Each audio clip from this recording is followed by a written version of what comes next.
अर्पिता, ये क्या हो गया है तुम्हें? एक बॉस का काम होता है पहले डॉक्यूमेंट्स को पढ़ना और फिर उस पर साइन करना, और तुम्हें क्या प्रॉब्लम है? पढ़ने दो मुझे।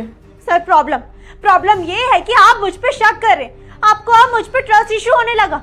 आज तक इतने सालों से आप बिना पढ़े साइन करते आ रहे हैं और आज आप ऐसे एकदम से इसको पढ़ने की सोचने लगे। ऐसा क्यों है सर?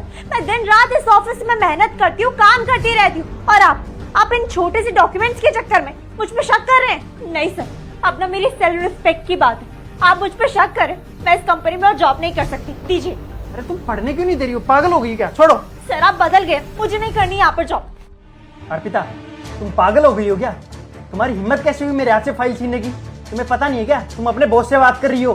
सर वो एक्चुअली ये ना दूसरी फाइल है। जिस फाइल पर आपको साइन करना है ना, वो बाहर डेस्क पे पड़ी है।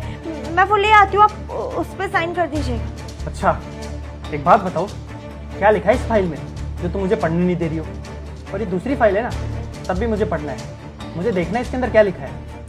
सर ये आपके काम की फाइल नहीं है, ये ना दूसरे टेंडर की है। आपके टेंडर वाली ना बाहर पड़ी है, उस पर साइन करना है। फालतू में टाइम वेस्ट होगा आपका। अर्पिता, तुम शायद भूल रही हो, मैं इस कंपनी का बॉस हूँ और जितनी भी टेंडर की फाइल आती है ना, उस पर मैं ही साइन करता हूँ और इस पर भी मेरे को ही साइन करना है। तो लाओ, मुझे दो। नहीं सर, ये मेरी पर्सनल फाइल है। एक मिनट, ये क्या बोल रही हो तुम? अभी थोड़ी देर पहले तुमने कहा कि ये टेंडर की फाइल है और अब तुम बोल रही हो कि तुम्हारी पर्सनल फाइल है। चल क्या रहा है ये?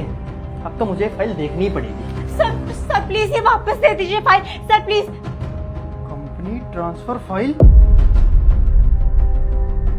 क्या ये सब? इसका मतलब तुम मेरी कंपनी अपने नाम करवाना चाहती हो? सर वो चुप हो जाओ, बिल्कुल चुप हो जाओ। क्या एक्सप्लेन करोगी तुम? मुझे बताओ, क्या एक्सप्लेन करोगी तुम? तुम मुझे यहां बर्बाद करना चाहती हो?